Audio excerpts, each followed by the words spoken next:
bienvenue sur ma chaîne. Aujourd'hui, on va se concentrer sur une astuce couture. Je vais te partager comment je réalise la patte polo.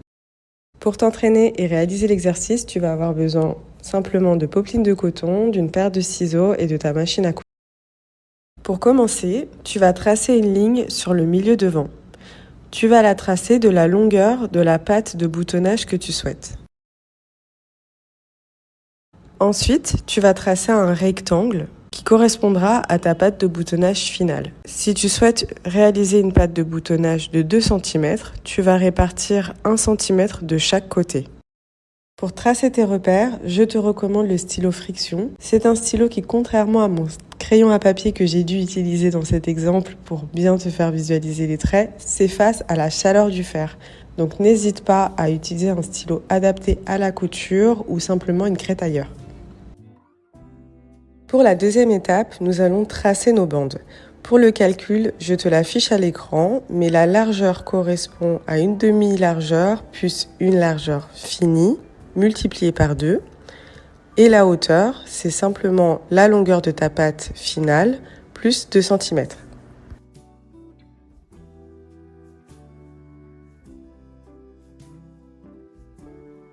Tu vas couper tes bandes 2 fois dans le tissu, puis tu vas venir les placer face à face en suivant ton milieu devant.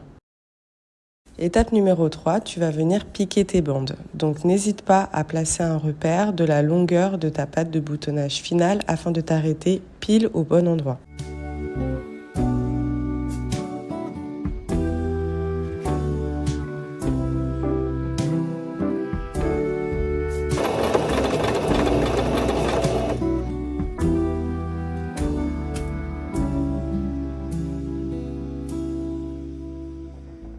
Étape suivante, tu vas venir écarter les bandes pour laisser apparaître la ligne centrale.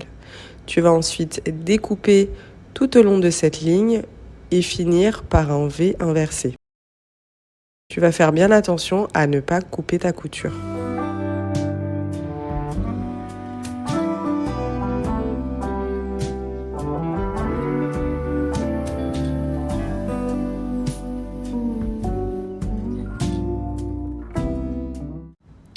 Étape suivante, on va venir former nos bandes, donc on va les pré-plier et les repasser. J'ai donc plié une première fois ma bande sur 1 cm, puis je l'ai repliée en 2.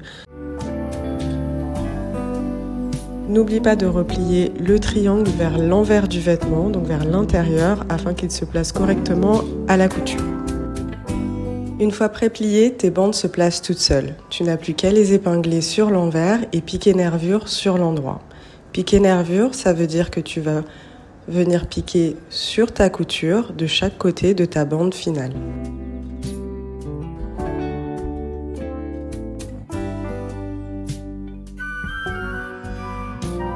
Une fois que tu as piqué nervure l'un des côtés, tu vas venir piquer l'autre côté. Arrivé à la pointe, tu vas former une perpendiculaire, puis une diagonale, puis une autre perpendiculaire et ensuite tu vas revenir à la pointe de départ.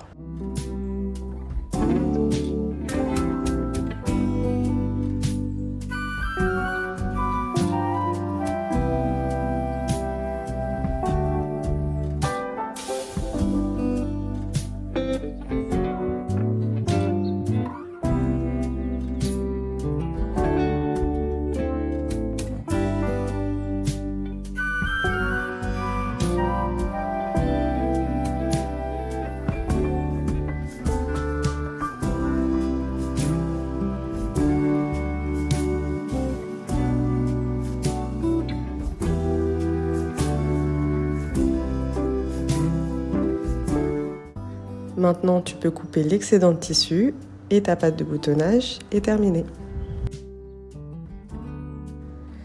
Voilà, le tuto est maintenant terminé. Si tu as des questions, je t'invite à les mettre en commentaire, j'y répondrai avec plaisir. Si tu as aimé le tutoriel, je t'invite à mettre un j'aime et à t'abonner. Je te retrouve très bientôt pour une prochaine vidéo.